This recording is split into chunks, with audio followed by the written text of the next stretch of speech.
here to take your questions. If you'd like to raise your hand in the group. We'll start with Ian Bolton. Hi, Ollie, it's Ian from Sky here. Listen, many congratulations. Just how pleased were you with your team's performance today, and how satisfying is it for you? It's fantastic to go into or win games against obviously last year's champions, a fantastic team, and we've had good results over the last couple of years, playing different systems. But this time, we play on our terms as well. We've found a way that we believe in, the players believe in, and we're getting stronger and stronger. Mentality to come back, being 1-0 down. We've shown that so many times this season, and I feel physically as well we're stronger and stronger, and we last the games much more. Sorry. Yeah, Ian.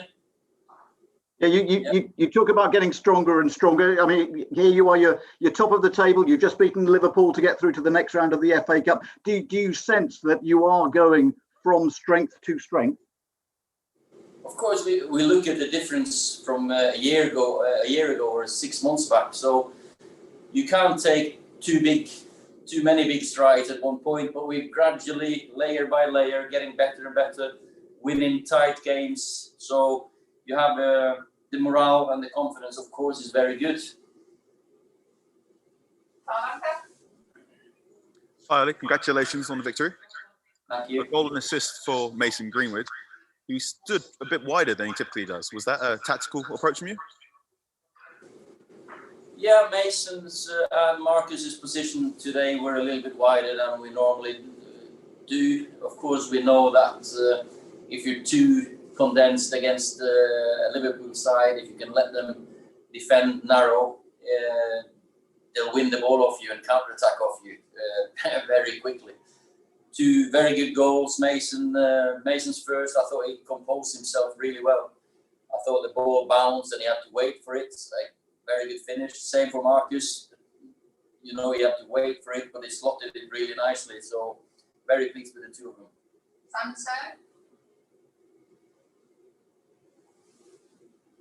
Sorry, Ollie. The biggest difference, I suppose, from 12 months ago is Bruno Fernandes. Is there any more that you can say about him, because he keeps delivering for you? I would have thought he's the most effective forward player in England at the moment. Oh, well, he's got that quality in and around the box. He's proven to give players assists or score goals. And today, very good free kick. He managed to practice a lot yesterday, because wherever he starts, I tell him to go straight in. He can't do extra free kicks. Yesterday, he was told that he wasn't playing, so he stayed out practicing for half an hour, 45 minutes. I don't know how long. But it worked and it paid off.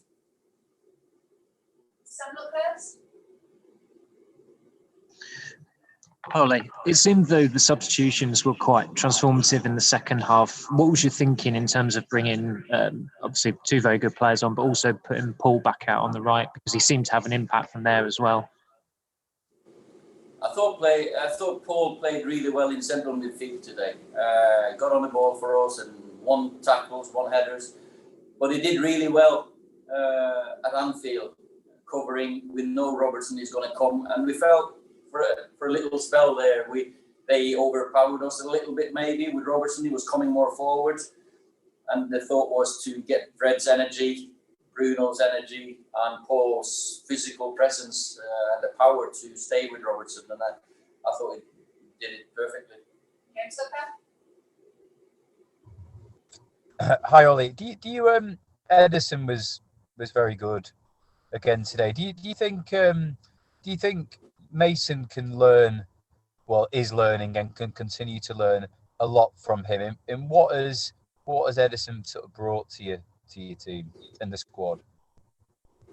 Both Anthony, Marcus, Mason, Dan, all our forwards, they have to use this time that Ederson's with us to the best effect. You've got to learn of his movement. You've got to learn of his attitude, his desire to win. I know he's one of the most hard-working centre forwards, but he's also one of the cleverest. You know, his movement inside the box always good. See his header towards the end. There's loads of things they can learn off from him, and that's, you know, when you bring older and more experienced players, it is also to help the rest of them. It's not just for him to come in and do his job. He knows that he has a job or a responsibility to, and I asked him to be a role model. And I think, as I said, repeat myself, you've got to learn from him. See the fitness. He's 34 next month, and the way he's looked after himself. Hi, Ollie. So, can we call this a statement win for your team? And also, how's Rashford? Marcus felt his knee, so we'll have to do a scan. Hopefully, it won't be too bad. But I'm not a doctor, so I'll have to see tomorrow. But we feel anyway, for us, it's a good feeling to play on our terms. You know, we've had some good results over the few years that I've been. We've gone maybe with a diamond, or we've gone with 3-5-2, different systems to just nullify opponents. To win today with a positive selection, with the way we want to see, the way we see our team, of course, that's a statement to ourselves. That's a confidence boost that we can match the best with our style of football.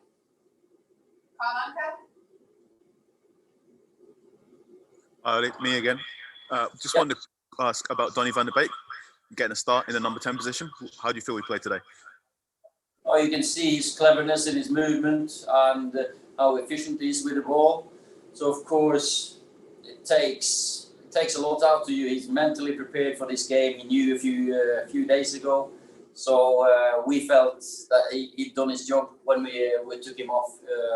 Bruno can come on and do his bit. So Donny did a good job for us. Good shift. So very happy. Rob Dawson? Hi, Ollie. You mentioned before the game that beating Liverpool in 99, even in January, felt like a big moment for that season in terms of something building towards the end of the season. Do you get the same feeling after today? Because there are quite a lot of similarities. The timing of the game, the coming from behind, a late winner. Well, definitely in the dressing room today was a great atmosphere. I'll answer you that one on Wednesday night. Seriously, I want to see the reaction, how we now mentally can go again against Sheffield United. That's the challenge now. We've beaten Liverpool. Everyone's elated. Everyone's really high, very happy, of course, and they should be. But tomorrow morning, I want to see players who think about Wednesday night, not what happened today. And so I'll answer you on Wednesday. Last question, Simon Peach. Hi, Ollie. Sorry if you've already answered this. Eric Bailly wasn't in the squad today. Is he going to be available for Sheffield United, and how is the squad looking for that match? Yeah, Eric will be available. It was just a little thing that I didn't want to risk it today, and we had cover on the bench, and Victor was ready, so there was no point in taking a risk with Eric. He's fine, no problem, and I can't say if he's playing or not, but he'll be fit and available for selection for Wednesday. Yeah. Just got one more from Simon Peach. Okay. Sorry, Simon Stone. Yeah. Sorry, Ollie. On that note, what's the situation with Jesse Lingard? Well, Jesse's trained this morning. He wasn't in the squad, so of course he wants to play football. We'll have to see, and I'll sit down with Jesse and make a decision what we're gonna do. It's so far been the ultimate professional. Always trained well this morning with a small group, the ones that weren't in the squad. So I'll sit down and speak with him again before if anything comes up. I'm very happy to have Jesse in and around us because I know that he could have played here today and done well. Okay, thanks, guys. Thanks. See you later.